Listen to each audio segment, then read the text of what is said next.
Welcome, first-time listeners and returners to the Sports Deli, where thoughtful conversations and insightful guests are always tops on the menu. Join Dr. J and myself, Hootie Hoot, as we continue our discussion on contemporary social, educational, and sport issues. If you want to send us an email, feel free to do so at thesportsdeli@gmail.com or DM us on Instagram at Mike Hootner or on Twitter at Michael Hootner. Now grab your favorite bagel or deli sandwich and favorite beverage, and let's do this together in the Sports Deli. Wexler! I made it. John's the resident expert for virtual backgrounds. When 6 weeks ago, John couldn't find his head from you-know-what, had no idea what a virtual background was, and was asking for advice. And now he's the resident expert. Is this how you focus in your COVID meetings, John? You Yes. act like you're doing something important. You better get that background up, John. Jesus Christ. I'm concerned. I'm concerned. All righty. Let's move on, bro. We are joined by Dan Bruton. He is currently the president of Sport RX, and they are the leading provider of sports prescription eyewear to athletes, from professionals to intercollegiate athletes to high school scholastically, and they have products for kids, men, and women. You can find them online at sportrx.com, or you can find them on Instagram and Twitter at sport, the letter R, the letter X, at sportrx. They have over 8,000 followers on Instagram. He's an author of the book Sports Marketing, The View of Industry Experts. Dan is an adjunct professor at the University of San Diego, and he ran his own marketing business for over 11 years. He was an assistant women's basketball coach at San Diego Mesa College and helped the Lady Olympians win its only conference title in over 20 years. He's married with two beautiful girls, and his wife, Kathy, is an amazing support system for him. Dan received his MBA in marketing from Loyola University in Chicago, where he is from, and a bachelor's in marketing from St. Mary's University of Minnesota. He ran marketing for the Upper Deck Company when they were a top licensee in sports back in the old days. You guys remember that, when there was Topps and Donruss. Anyways, he managed the image and likeness for trading cards and memorabilia for such sports icons as Tiger, MJ, Kobe, Peyton Manning, Wayne Gretzky, Ichiro, and Ken Griffey Jr. Dan's been a frequent speaker on the subject of sport business for many media outlets, including ESPN, Fox, NBC, CBS, Forbes, U.S. News, PBS, and the Washington Post. Sport RX was recently ranked as the 10th best place to work in America by Outside Magazine. Dan, thanks for taking time out of your schedule today. We're pumped that you're here. And welcome to the Sports Deli. You there, Dieter? Dieter, you're running a multi-million-dollar company. You better fix your audio. I cannot hear you. If you can hear me. Yeah, we can hear you. Mike. We heard him. Did you just hear him, John? I did. He said he can hear. Can you hear? Come on, John, spit it out, man. Jeez. Dan, can you hear us? He can't hear us, Mike. Well, that's interesting. Got to do. Let me do the chat room real quick. This is a new one because I can hear him, but he can't hear me. So that's interesting. Check my output source. What in the hell does that mean? My output looks awesome. Your input looks shitty. All right, hold on. Let me go to settings. Houston, we have a problem. You hear me, Dieter? Yeah. John, I said Dieter, not you, man. All right, I got you guys. You can hear me? Yep. The volume here shows fine, but the volume in setting was down to 0. Oh, there we go. Oh, well. Dieter, I see you got that famous painting behind you over your left shoulder there on the wall. That's my ultimate piece right there. It is. It is. Well, this is the crib. Are you at the crib? Yeah. Nice. How was work today? Good. Finishing up the year, man. It's busy. It's busy from Black Friday till New Year's Eve at midnight. So, Man, yeah, I see all kinds of discount codes, including ours, on the website. Yeah. So that's cool. yeah, it's cool. Hopefully we'll get some Some business. Sports Deli people with some. That's right. Yeah. Again, we want to remind everyone that SportRx is our sponsor for the Sports Deli. Again, they're the leader in sports prescription eyewear. You can find them on sportrx.com. You can give them a call at 888-831-5817 and tell them Dr. J, Coach K, or myself, Hootie Hoot, sent you. Or if you're ordering online, just enter the code DELI and then the number 10, DELI 10, DELI 10 for your 10% discount. And you're 6'6", right? 6'4". If I was 6'6", I Were you 6'6" in the pro? Dan, you can be honest. Were you 6'6" in the program? I was 6'5", 180 in the program. Both of them are lies. Of course they are. Everybody lies. That's the whole point. 6'4", 6'6". Well, I just wanted to confirm that you were in the range of, back in the day, a height where you should be posting up, but you were a trendsetter, and you were stepping out shooting threes. You were like, I'm not posting up. Didn't post up a day in your life. SportRx all over. You see how I got it on Magic's? I love so it. I point to it right when I'm doing the promo. It's awesome. John, did you get a box? Here's the deal. I had to come to New York City tonight, and it came as I was driving down here. Thank you. All right, good. As long as you got it. Yeah. My significant other there, he texts me. She goes, "You're waiting for some stuff, aren't you?" And she goes, she's texting me. What am I like? That's it. She goes, "Okay, you got it." She goes, "Aren't you interviewing that guy tonight?" I'm like, "Yeah." She goes, "Weren't you supposed to?" I'm like, "Yeah, well." He paid his way on, right? John, is that how you introduce Stacy to other people? This is No, my fiance, whatever. Jesus Christ. Say fiance. What the hell? Don't be scared, John. I'm not scared. I'm not scared. I was trying to wait for Gordon. Gordon. From a man who has Mark the Bird Fidrich in his backdrop. That's all I need to say. Thank you, John. Pretty defensive. You have more lion stuff going on than the Ford family does in their house right now. And you're welcome for the Bears handing you that victory. Oh, Jesus. You couldn't get it on your own, that's for sure. God bless America. What a disaster. I mean, you put the game in Mitch Trubisky's hands. That's what happened.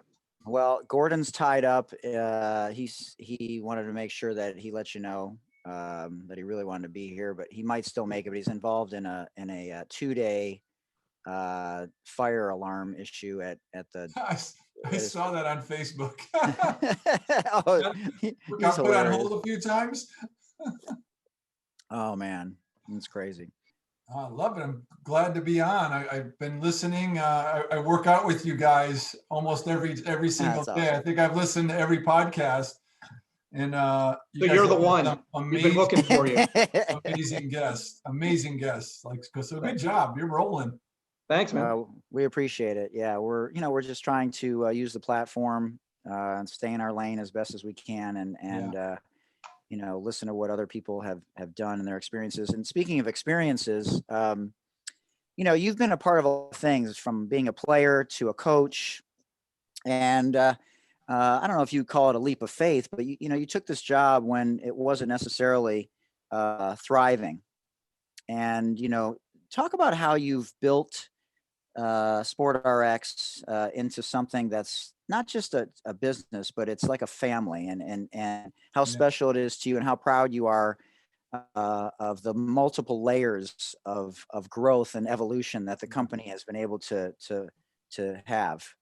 Yeah, thanks. I think you said the one word earlier, team, right? And we all play and coach, right? And that's why you have this podcast. But I look at running a company as a coach, right? Like I may not be able to do all the things that need to be done, just like, I might not be able to dunk anymore or shoot the three or whatever, but I can coach it, and I can hopefully lead and inspire and, get people to believe and, do great things together as a team. So I look at, SportRx in the exact same way. And yeah, when I got there, I got a call from a private equity company, and they said, "Hey, we got this company, and we think it's kind of right space, right time. It's e-commerce, it's sports, it's optics. There's no other players in here, and it's a little mom and pop, and we've just bought it. Would you like to join us and run it?" And I got to be honest with you, I looked up at the website, and it was just a piece of shit, basically. It was a mom and pop. They're doing the best they can, and this was in 2012, right? This was 2012. Yeah. So it started in '96. So they'd done an amazing job, but it was certainly nowhere near where it is today. And I was kind of like, it looks a little junky to me, right? So I looked where their offices were, and it was just kind of a dank business park in San Diego, and I was like, no, I'm good. And they called me back, and they said, look, just hear us out. Like, we've got really, really impressive guys behind this that believe that this is a concept with the right team, we could blow this thing up. So I went up and met them in San Francisco, and they're just a very unique. The original group was a very unique group because they're private equity, which typically means you buy something and you churn and burn and sell it off in a couple of years and pump millions into it. But I looked at their background, and that company had owned 19 companies, and they only sold one of them. Interesting. So they were very, very unique as far as like, let's build something, let's make something impressive. So they got my attention, and I came on board, and they just from day one have just said, go do what you do, and let's have fun. And so for me, it's kind of been, it's almost been a social experiment. Can you build something that people love coming to work? People are excited about it. People go home and talk about like, hey, I work for this great company, and, get recognition outside by like Outside Magazine as, 10th best place to work in America. And there's 28 million companies in America, right? And can you do that and be successful? There's a lot of companies that have, .comers that have blown through $100 million and done it's really fun coming to work every day, but you're not making any money and you're out of business, right? So, for me, it's almost been a social experiment. Can you do something really cool to, have a group of people together that really believe in something and be successful business wise. So far so good. It's been really, really fun. That's amazing. And can I follow up real quick, John? Yeah. So, and you talk about building the company, and you started with, was it 8 employees? Yeah, 10 employees, and of 10. those original 10, there's 3 that stuck, and I really went in there from day one, and I just said, and it was funny because, like I said, it was a dank, dirty office with 10 people, Right. And my first time with them, I just said, look, like, I know this is a dank, dirty office, but it's our dank, dirty office, right? And we're going to clean it up. We're going to do the best we can, but I promise you, within a very short amount of time, there's going to be athletes and agents and the heads of all these companies, Nike and Oakley and Smith and Spy and Maui Jim.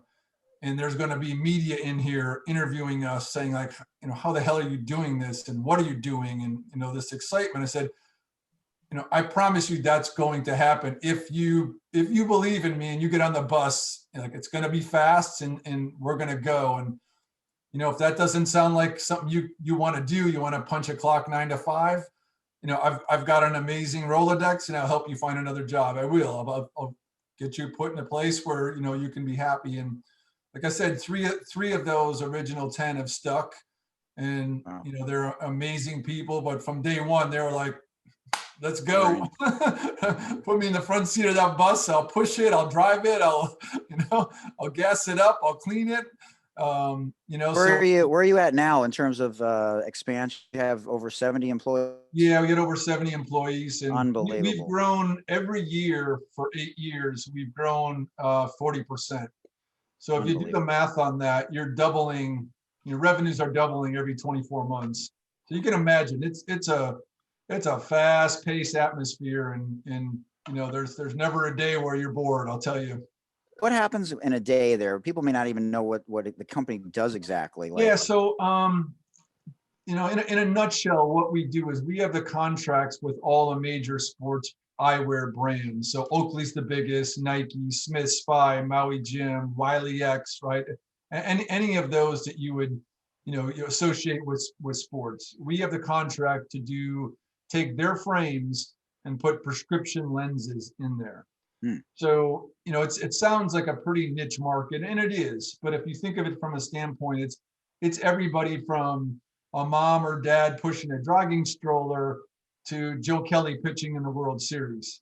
And every sport, golf and tennis, and we do goggles and snow goggles and swim goggles. Like we touch every sport and every person at every level. So now it becomes this, kind of giant market. So we do that. How do we do that? We do that online, which, John, you had glasses on, so you know how hard it is to buy glasses, right? It's like, before I got here, it would take me forever to find the right fit, and, it looks good. And then you throw in sports and you have a performance aspect to it, right? So when I first got here, I thought like half this stuff must come back, because it took me forever to find one pair, right? So we've really built a team of experts that can help you, find the right fit and tint and coating and, performance for your particular sport. But, how we do that is online, and how we get the people to come online is we really look at ourselves as educators,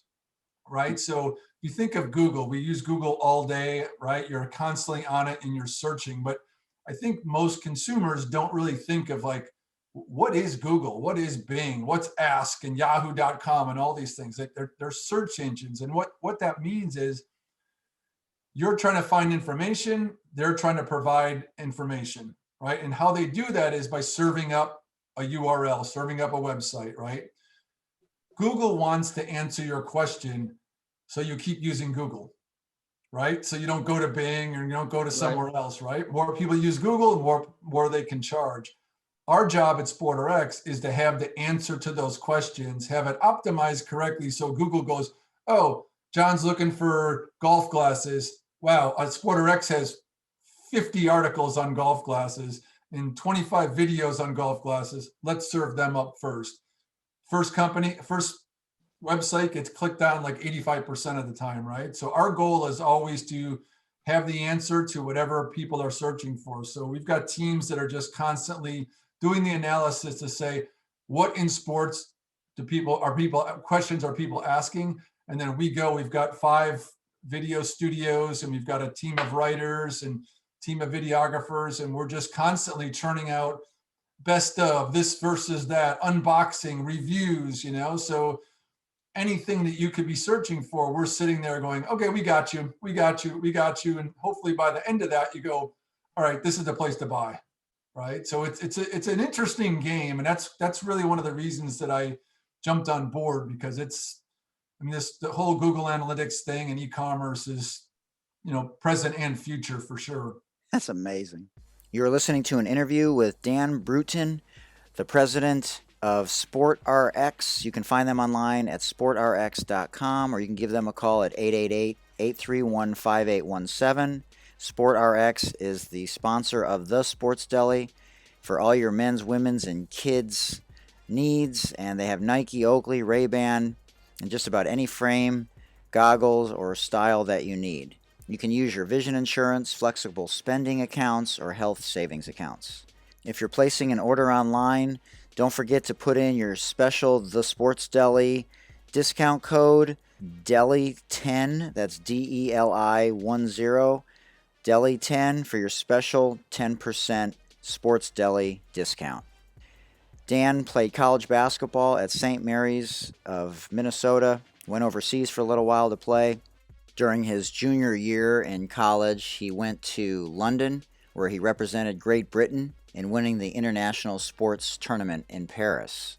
Dan worked for the Upper Deck Trading Company, had his own marketing business for a while, including being involved in the Chunky Campbell's soup commercials, and did a number of other things with professional athletes that he'll talk about a little later, from Michael Jordan to Michael Vick to Baron Davis, Ichiro, Ken Griffey Jr., Tiger Woods, Wayne Gretzky, and many others. And now back to the interview with Dan Bruton, president of SportRx in the Sports Deli. We now have it where, a large percentage of our business is straight off the internet. We have, 25 or 30 sports opticians. So if you call us or you live chat us, you're talking to a sports expert that knows everything about every frame, every brand, what tint, what coating, what's going to work for golf. If you're looking down at the ball versus looking up at trying to catch a fly ball for baseball, it's completely different optics, right? So, Wow. and what we try to do is we try to create the website to be another one of them. So if you go on the website, you're going to go through the same questions in the same order as one of the opticians would talk to you if you called up or live chatted. So we've got to a point now where a lot of, majority of our orders are coming through the web where we never have to touch them. An optician looks at every order and says, yes, this is what I would have sold John face-to-face or Mike face-to-face, go to the lab. And if not, we'll call you back. So that's one of the reasons I think we've done so well, is that the customer service wise is crazy, because if we see anything about your order that doesn't look right, we call you. So imagine you order, 3 a.m. on Amazon and someone, hey, John, that blue sweater you ordered, it runs a little small. You should probably get the medium, right? You're like, what? Like, someone even looked at it? So then imagine an optician is calling you saying, you know what? You said you're using these for golf. Like, you don't want polarized lenses for golf. It's going to mess with, your view. And you're like, oh, like every one of those calls of people are just blown away. Like, wait, Wow. Someone's actually talking to me, right? So that's been kind of fun to build out that team. And, I said early on with the team when we were building it out, like, Nordstrom is customer service, right? I said, I want Nordstrom's to be sitting in their conference room one day going like, we got to be more like SportRx, right? Like that's the goal, right? It's That's like, awesome. I want no barrier to entry, and no, it's hard enough to buy online and to buy classes online. And Totally. I just want, if you're a golfer or swimmer or runner, I just want you to go like, we got it. We nailed it.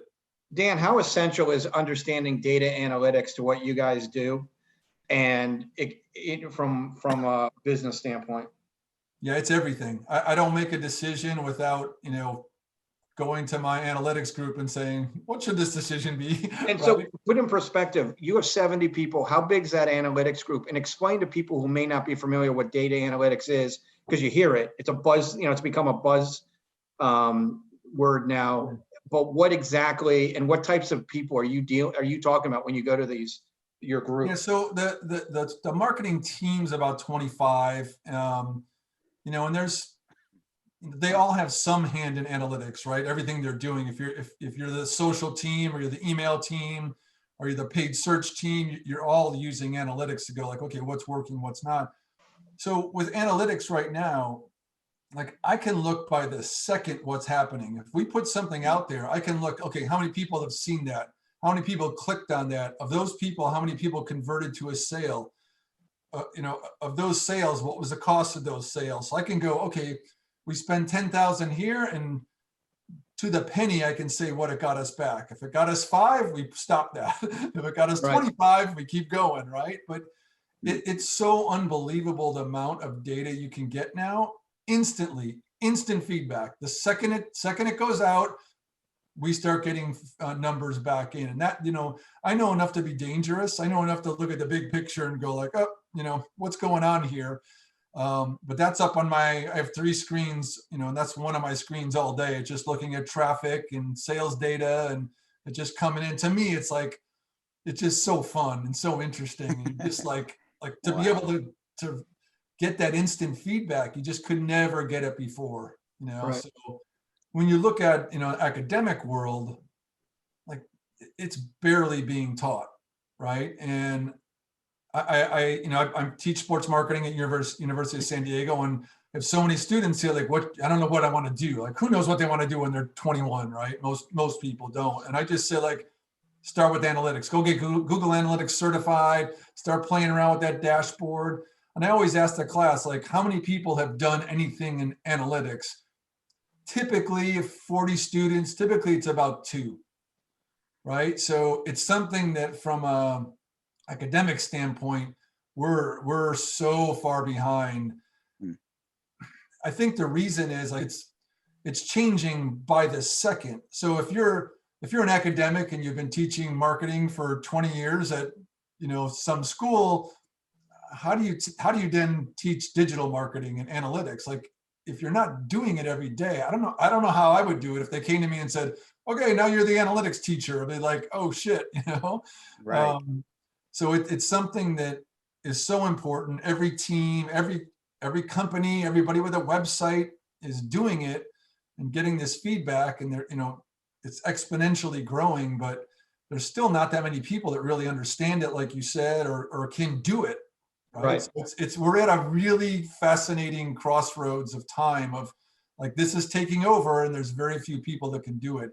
It's really fascinating. It really is. You know, you always said when you came and spoke to the teams that you and I were a part of, or other teams, you know, when you were a guest speaker, that you always look for something specific on resumes. And it wasn't that they were from an Ivy League or, Yeah. you know, they graduated from the biggest universities in the world or in the United States. So talk to people, educate people a little bit about why it's so important to be a part of something bigger than yourself, namely sports, because that is so important to what you look for, in particular, later in life. Yeah, I think I mean, not everybody at SportRx played college sports or whatever, but a lot did. I think almost everybody is at least fired up about sports, but I think there's something to be said about grind and hustle, right? I don't care if you played D3 or you played high school or you played JV or whatever, right? Like, there's something to be said for figuring out, you know, how to participate in a team, right? How to be good in a locker room, right? How to do something, like you said, bigger than yourself, right? How to get your teammates behind you and believe, and all of that translates to business as well, right? I mean, if you think about business, and, you know, I always tell my classes, it's like, when you go into an interview, like 99 and 9/10% of the time, not a single person is going to ask you your grade point average. Nobody cares, especially in sports. Nobody cares. Like, I could care less. Like, if you got a degree, I know that you figured out how to grind through. I know you figured out how to get through a system. I know you figured out, like, how to do your projects and all that kind of stuff. But, you know, what it really comes down to is, like, I want grinders and I want hustlers and I want competitive people. And I look at the other companies out there in this industry and what they're doing. And I look at, you know, the analytics for them and the analytics for us. And I'm like, I don't want anybody to be ahead of us. When we got number 10th best place in work in America, I was pissed you weren't number 1. Right? That's right. You know, it's like, all right, guys, we got 9 people ahead of us. Like, that's bullshit. Let's go. You know, so I think the other thing is, like, there's relationships on teams, between teammates, between players and coaches in the administration. It's the same thing in business, right? And, you know, I got to fly to New York with 5 people, and we got to go out to dinner, and we got to stay in the same hotel and share cabs and share Ubers. And, you know, it's like, I want to do that with people I like. Right. So I think that's a piece that I see my students not quite understanding yet. They're like, well, I got a 4.0, so I'm going to get picked up, you know, and then they go into an interview and you're kind of a jerk, you know, and nobody wants to share a cab with you in New York City for 3 days, you know? So, right. and So Dan, we've all had teammates, right? Like we love playing with, even if they might not be the best player, but they just set you up perfectly, and you cut and the ball's in your hands, and they just, funnel the person in the right direction, and like everything flows better when they're on the court. Like that's business as well. And then you got guys like John who just want to shoot every time they touch the ball.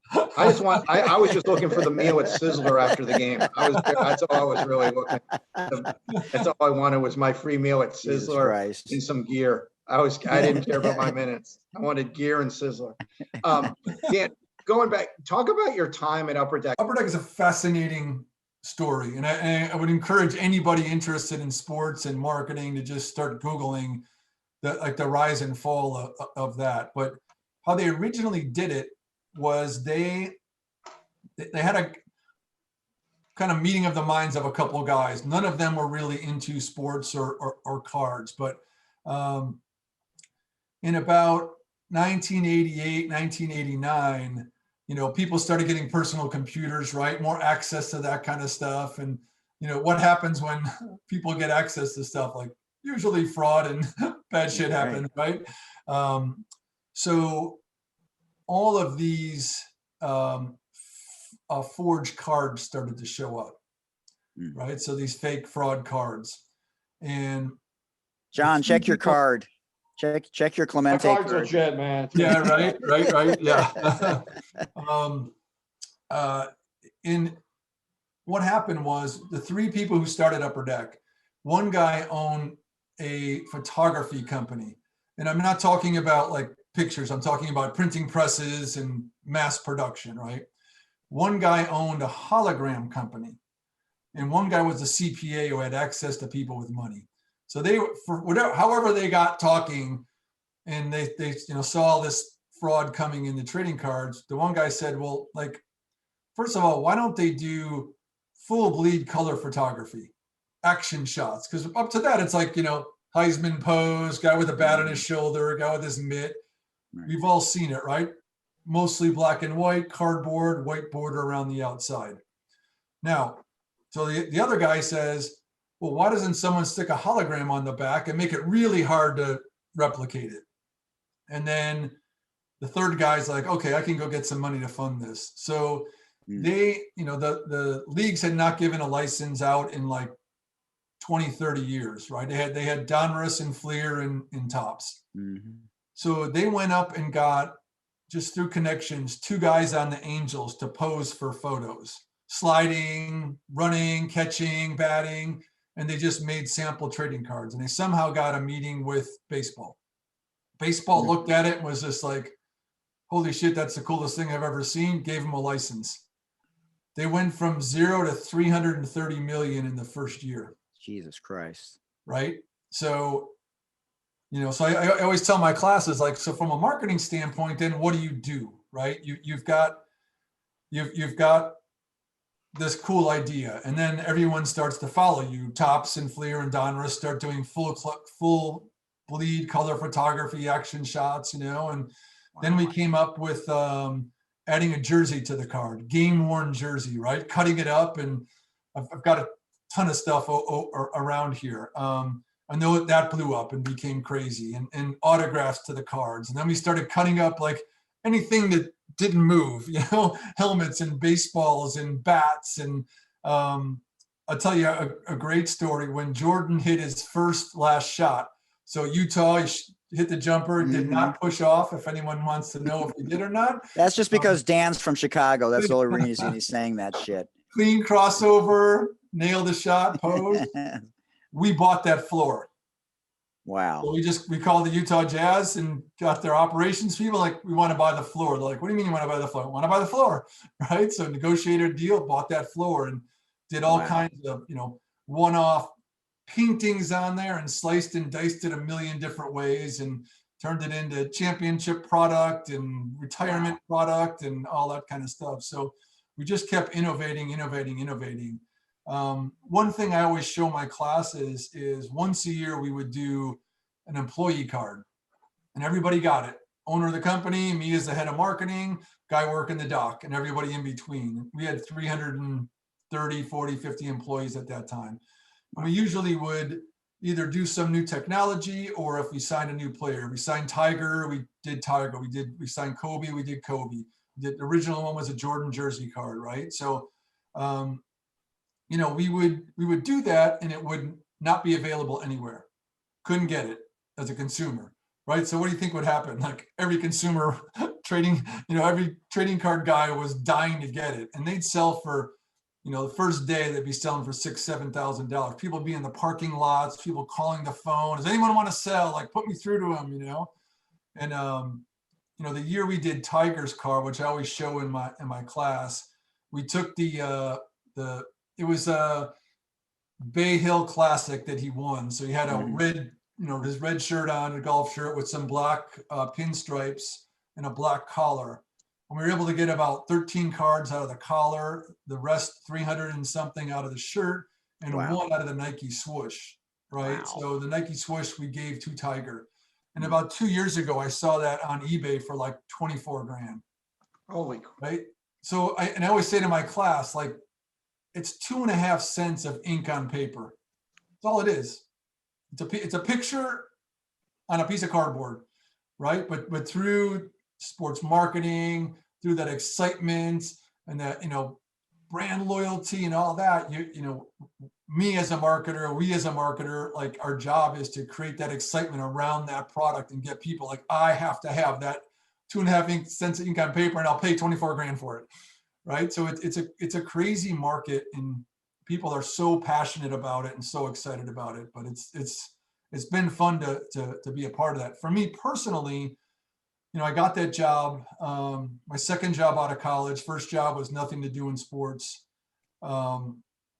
And, you know, my job basically, essentially coming from Chicago, growing up in Chicago as a basketball player, Bulls fan, my job is go make product for Michael Jordan and market it, right? It's just like, are you kidding me, right? I would pinch myself like, is this really happening? Am I really doing this?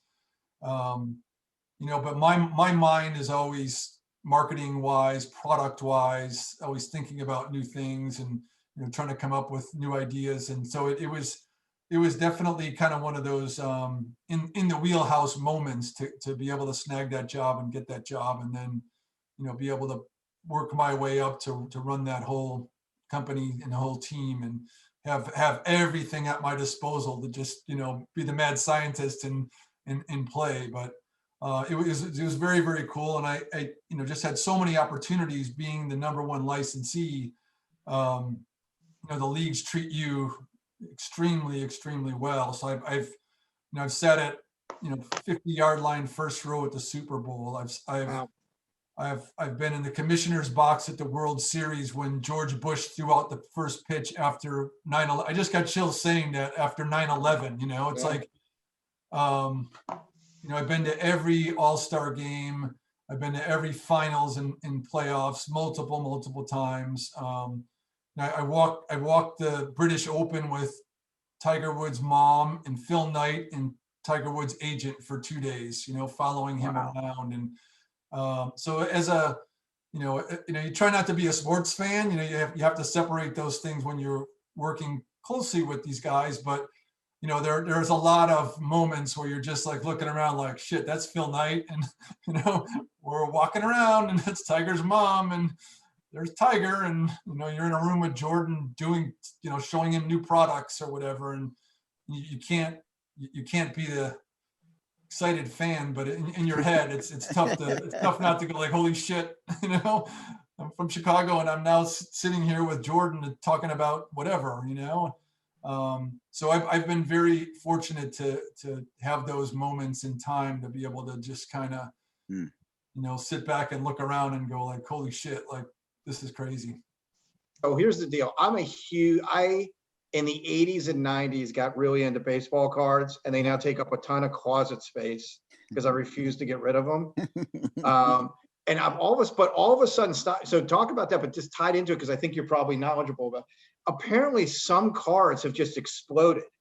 Yeah. And like I'll use one that I actually have it, and it's protected and all, but like the Roberto Clemente rookie card has just exploded in the last 10 years.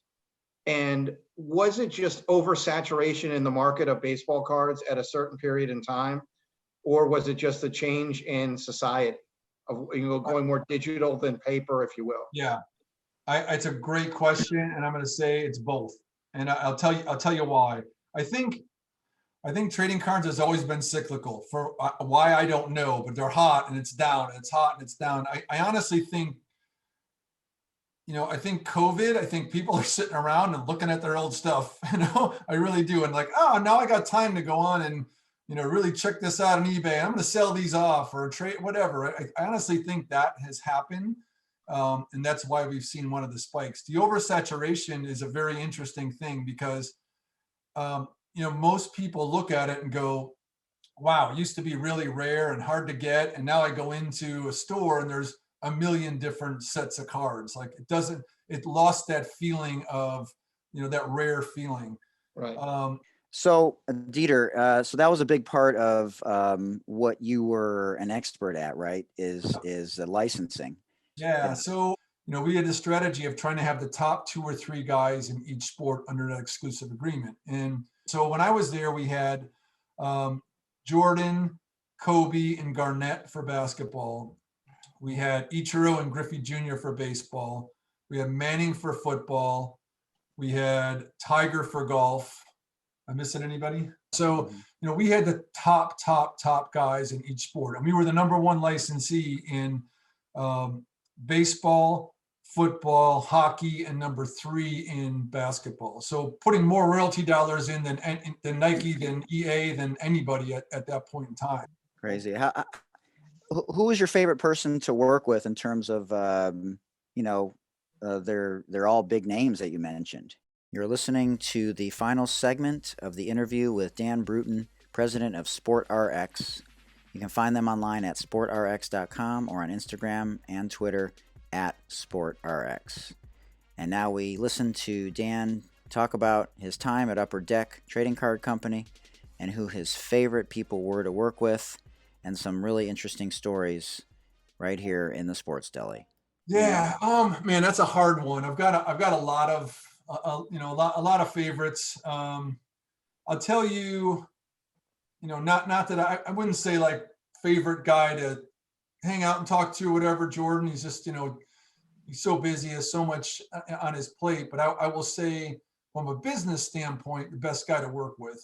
And I always looked at like, okay, I'm sitting here with this, we have this core of Tiger and Jordan and Gretzky, and we also had retired guys like Montana and Marino under those types of agreements, right? So, I always appreciated and looked from a business standpoint, like I'm watching behind the scenes, arguably the greatest people that ever do their particular thing.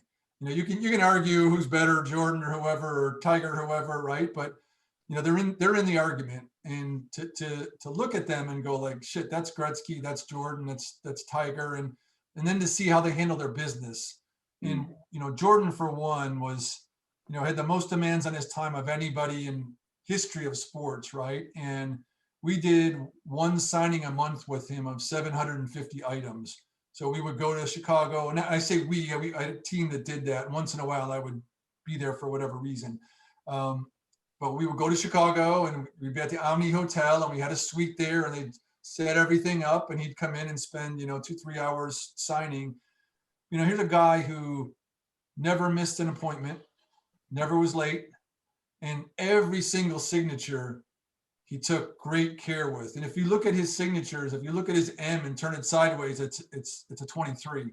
Like just all these little intricacies. Like, wow. And he just said, like, this might be the only time someone gets an autograph from me or sees me or meets me or whatever. So it's like, it's got to be perfect, So it doesn't surprise me that wow. He's considered the best ever at something, because that's how he handled his business as well. I would say from personal interaction, one of my favorites, and it's probably going to surprise you because he doesn't have a great reputation, is Kevin Garnett. And I got to do something really special with him when I was put in charge of signing Tiger, and Upper Deck had tried to do it for years and years. And I could do a 2-hour show on that whole thing because it was crazy. And how they kind of had screwed it up and burned all the bridges. And then I walk in, I'm like, give me a crack at this. Like, let me try to get this thing going. It took me a while, and eventually broke through and signed him for Upper Deck. And Wow. so that's one piece of the story. It just so happened during the British Open, which he invited me over to, said like, thanks, great, deal's done, come over. At that very same point, we were sponsoring a tour with And One of Kevin Garnett.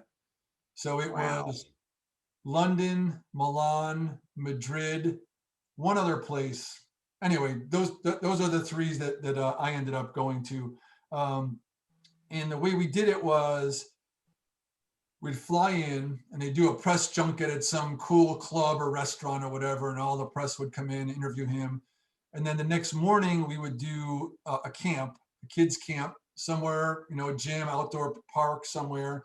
And then in the afternoon, there was an And One contest where 12 people got to meet him at a Foot Locker. So they would shut down a Foot Locker. The kids it was mostly kids. Kids would come in and spend 20 minutes with him, sign some autographs and take some pictures and go. So I ended up spending 11 days with him traveling around. So I did London, then I zipped up to Blackpool, England, and did 2 days at the British Open, and then met them in Milan. It was like this magical trip, right? And just crazy, crazy times.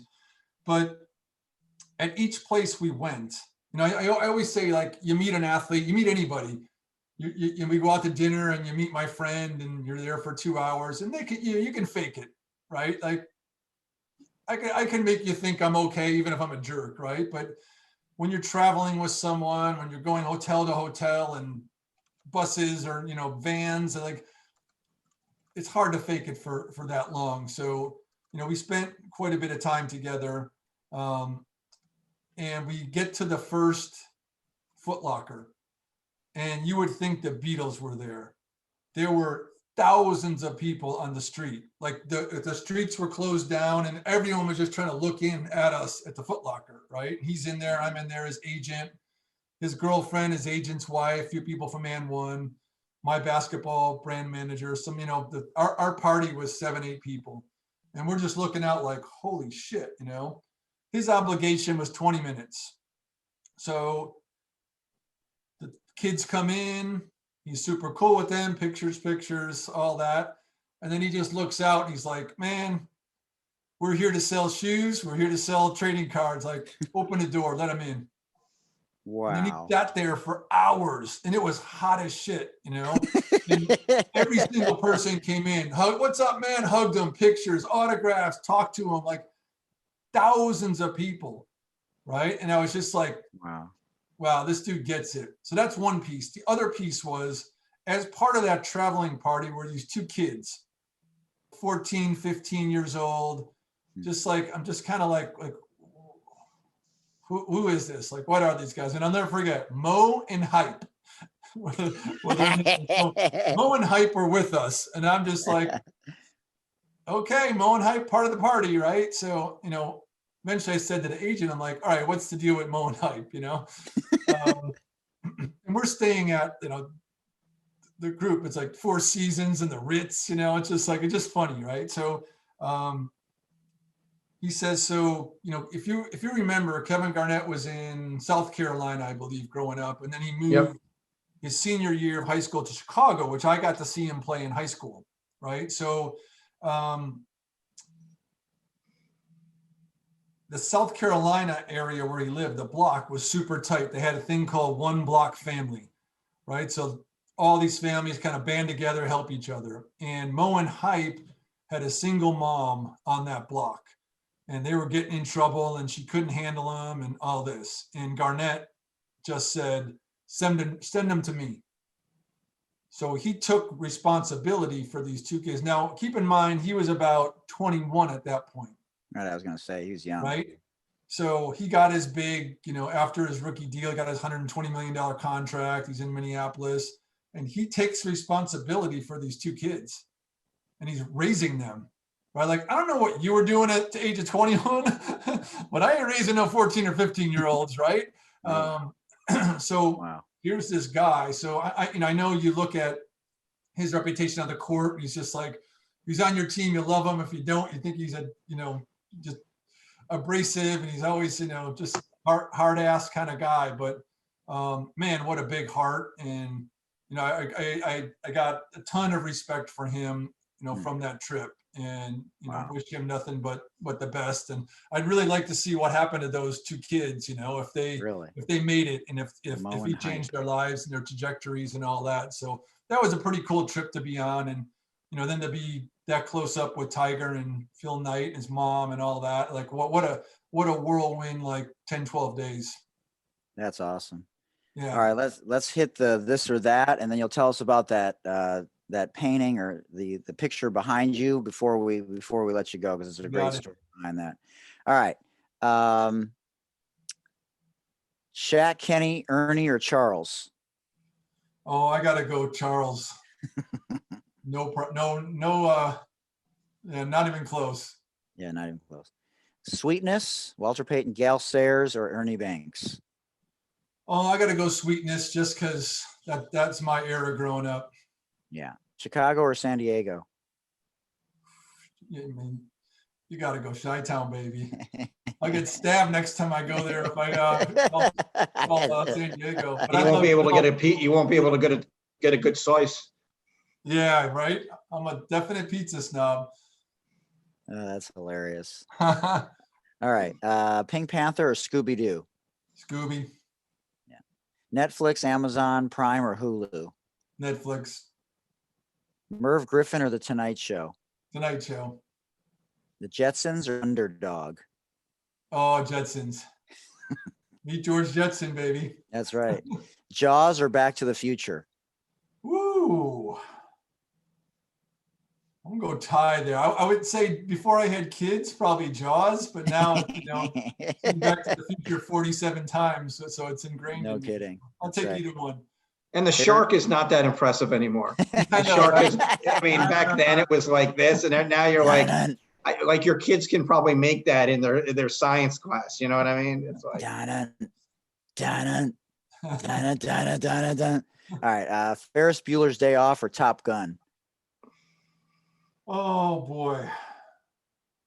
I would say tie, but I'll go Ferris Bueller because of all Chicago historic stuff. Ah, there we go.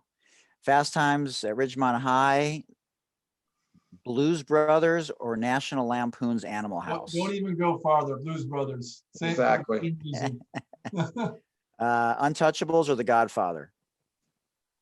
Woo. I think Godfather's the classic, but I probably like Untouchables better. You remember the great line from Untouchables when they're at the cabin on the Canadian border? Because you're not from Chicago, my friend. Exactly. Mr. Ness, I don't approve of your methods. Well, you're not from Chicago. And they walk out. He and Sean Connery walk out. That is a classic. Yeah. That's hilarious. Rocky or Die Hard? Wow, another tough one. Well, since it's Christmas, I'll go Die Hard. But after Christmas, that is one of the top 5 Christmas movies of all time. Oh, absolutely. But after that, I'll go Rocky. Once the holidays are over. Bears, Cubs, Blackhawks, or Bulls? Well, you didn't throw White Sox in there. You knew better than to not do that. Yes, I did. Oh, you did? White Sox, yeah, for sure. My mom and dad's first date or a Sox game. I was at Disco Demolition. Were you really? Oh, yeah. And for those of you that don't know what Disco Demolition Night was, it was a Major League Baseball promotion. It was actually 79, John. July 12th at Comiskey Park in Chicago. It ended in a riot.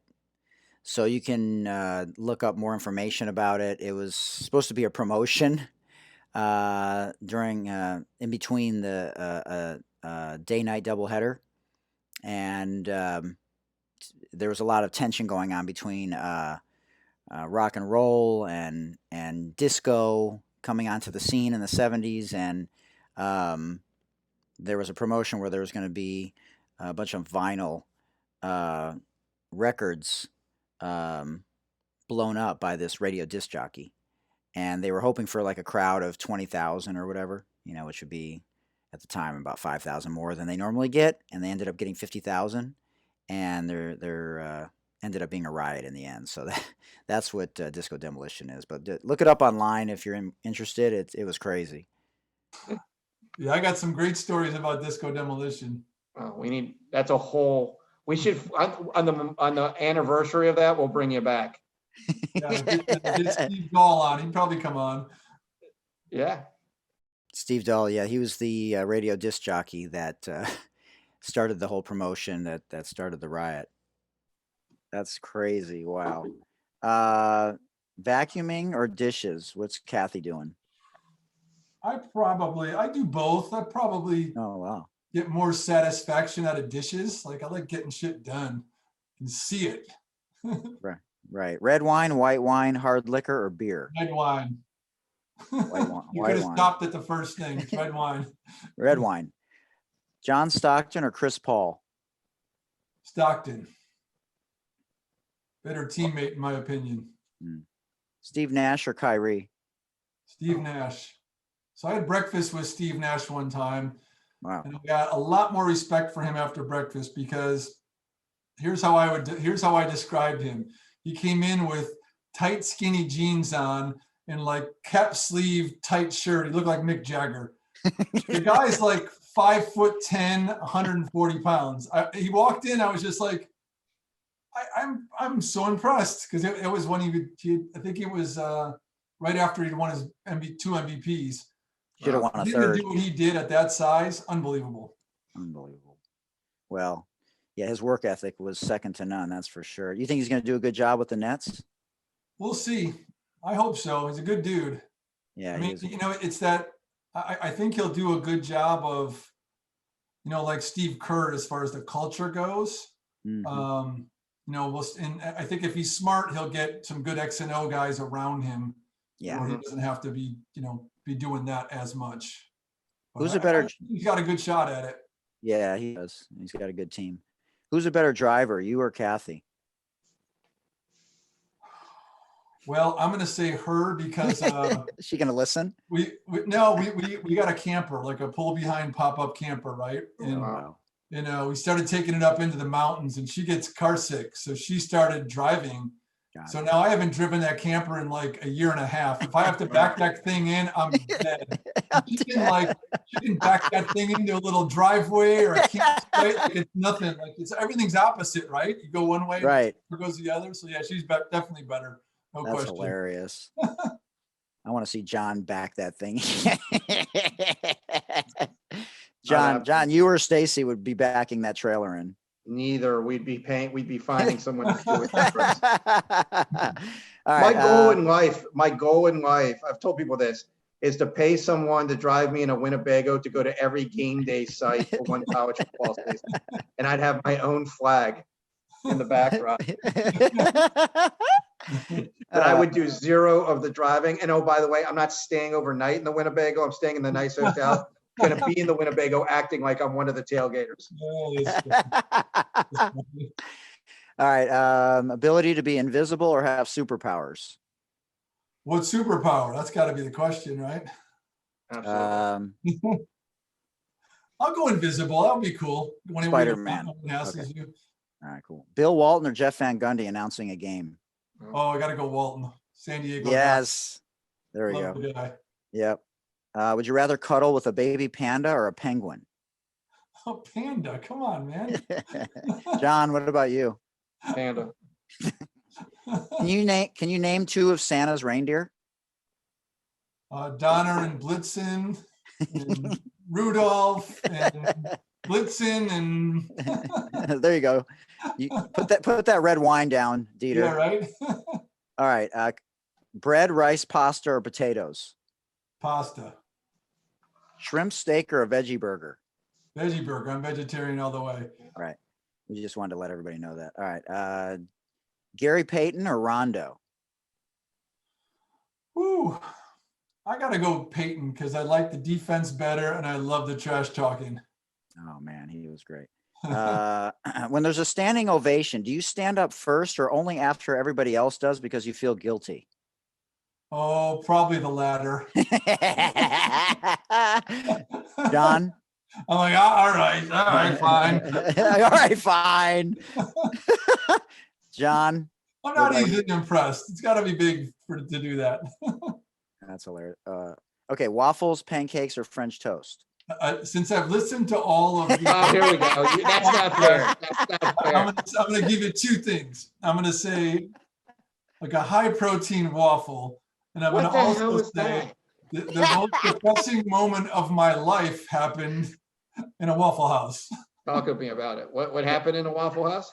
I don't even remember how this happened. It was like college girlfriend, like, coming back from one house to the other and driving from Louisiana to Minneapolis on Christmas Day. And the only place open was a Waffle House, and went in there, and man, nobody wanted to be in there on Christmas Day, including me.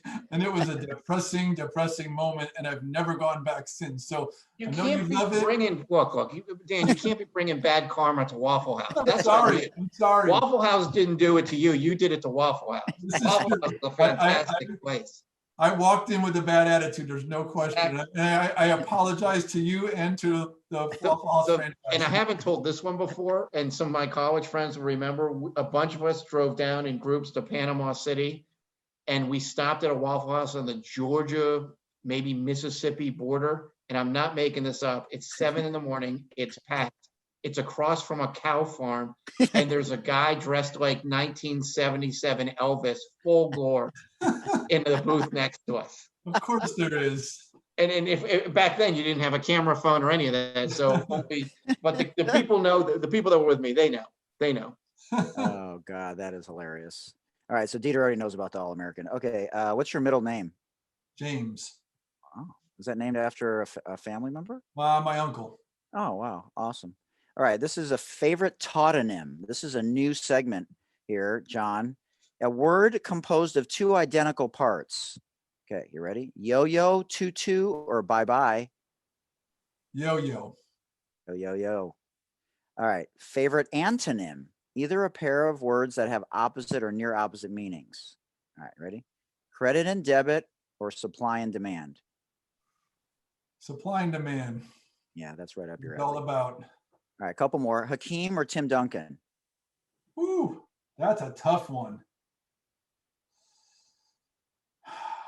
I mean, I think skill-wise, I'd go Hakeem, but winning-wise, you got to go Duncan.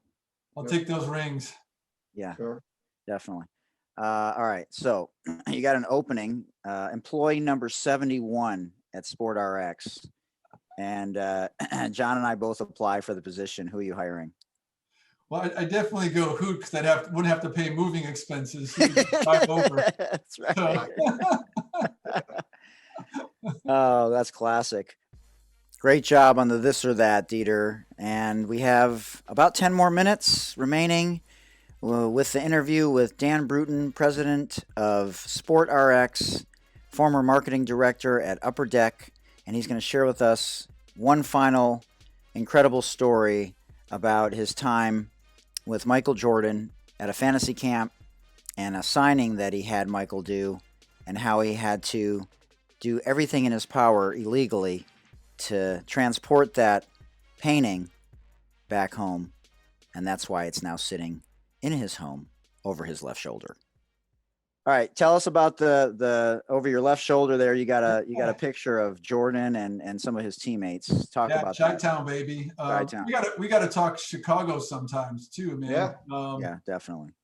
You know, I think high school basketball in Chicago, when I grew up, school I played at was number one in Chicago, and you know, Isaiah was there, and Aguirre and Doc Rivers, and we gotta do some podcasts on that, or some. No kidding. Detroit versus Chicago.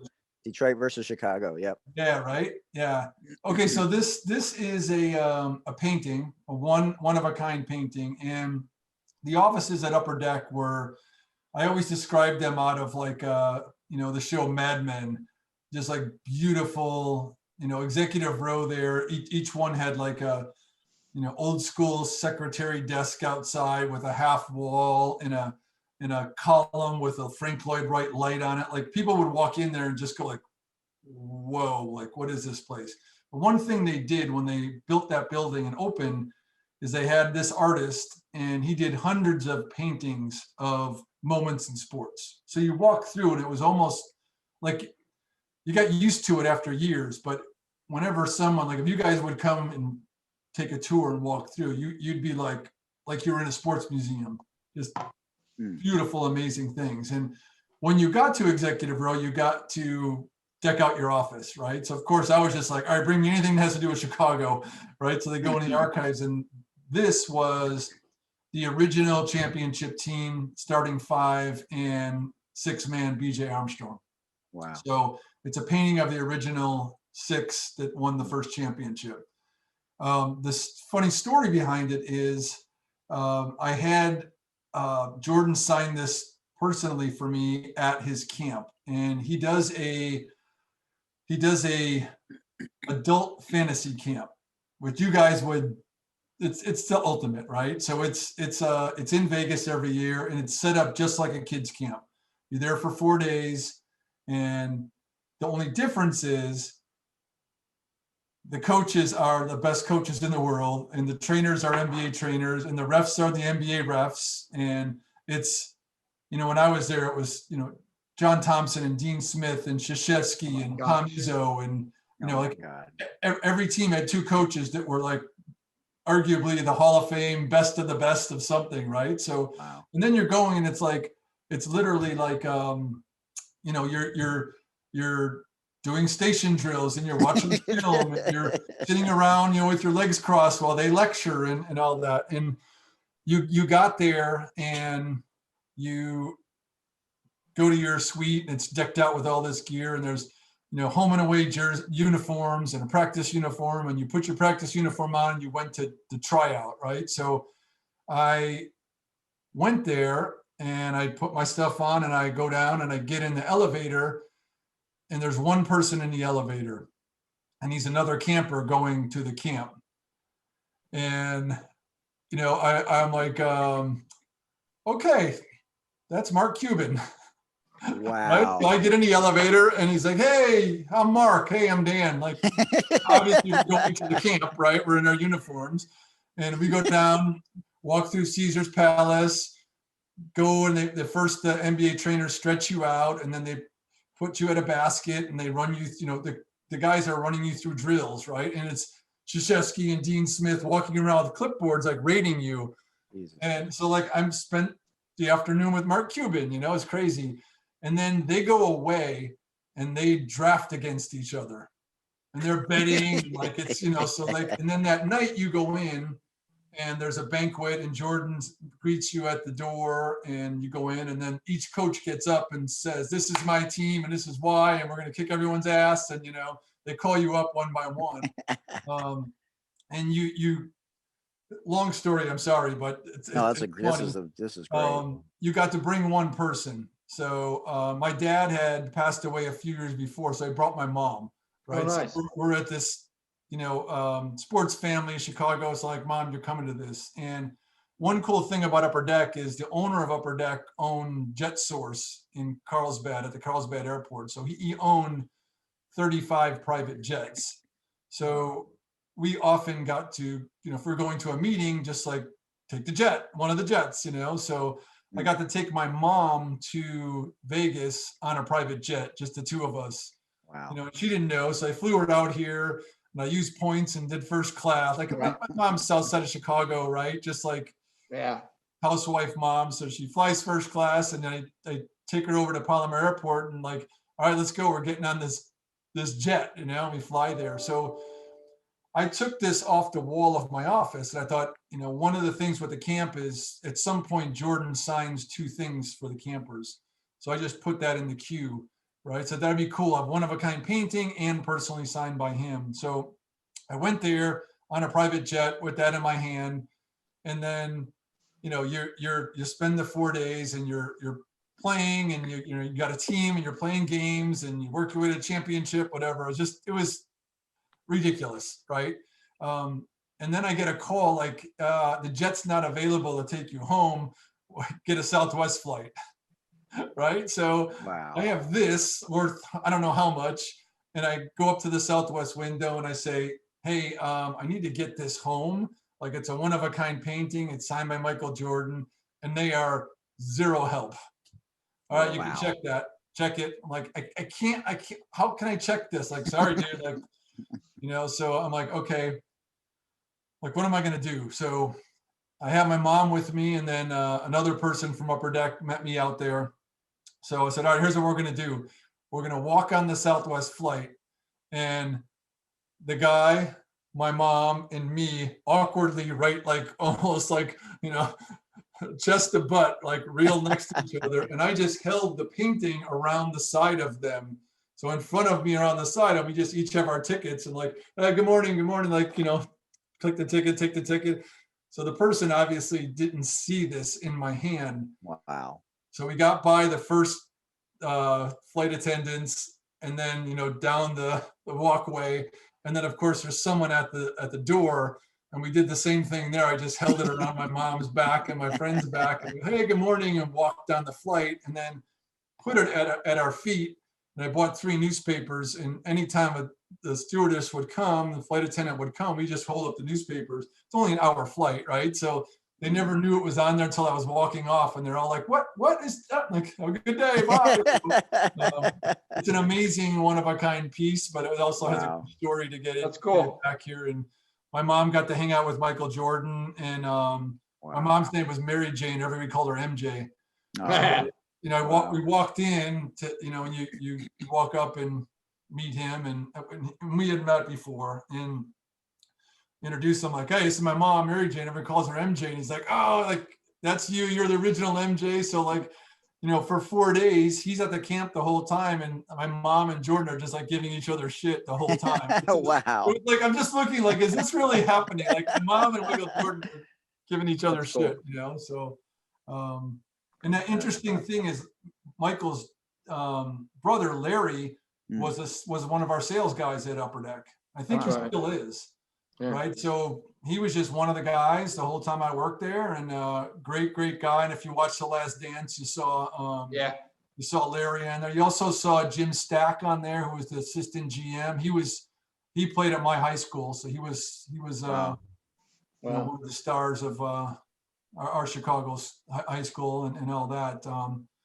So there was that was quite a weekend. It really was really fun to see. And then just you're just hanging out with Krzyzewski and Dean Smith and gambling afterwards, and just spending 4 days with the mecca of basketball in one place. It was pretty cool. Cool. We're definitely gonna have to have you back on and tell some more of those stories. Yeah, I'd love to anytime. That's amazing. You're gonna get too big for me. Well, we got a long way to go, Dieter. You already are. I appreciate you sliding me in. Oh no, man! The pleasure and the honor is all ours, man. Anything else before we let you get out of here and get back to the family? No, man. I think just it's a crazy world right now, and I love what you guys are doing. I love that you're having the hard conversations, and I've enjoyed all the different perspectives from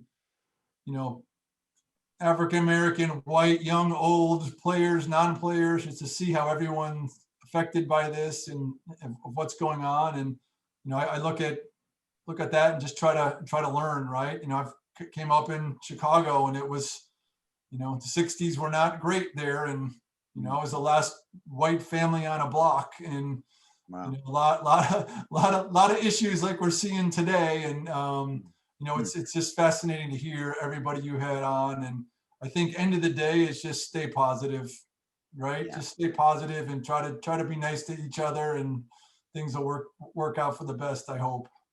Yeah. Well, that'll definitely help lead to some policy changes, hopefully, on many levels, and that'll help too. Yeah. All right. Much love, Dieter. Appreciate you, man. Keep doing what you're doing. Congrats on the success. Thank you. You too. Happy holidays. Appreciate it. All right. Happy holidays. Talk soon, guys. All right. Special thanks again to Dan Bruton, president of SportRx. You can find them online at sportrx.com. You can find them on Twitter and Instagram at SportRx. You can give them a call at 888-831-5817. And don't forget, if you order online, put in our special Sports Deli code, DELI10, that's DELI10, DELI10 for your 10% discount. Until next time, remember, you can always send us an email to thesportsdeli@gmail.com, or you can find us on Instagram at Mike Hootner and on Twitter at Michael Hootner. Please mask up, and remember, Black Lives Matter. Peace.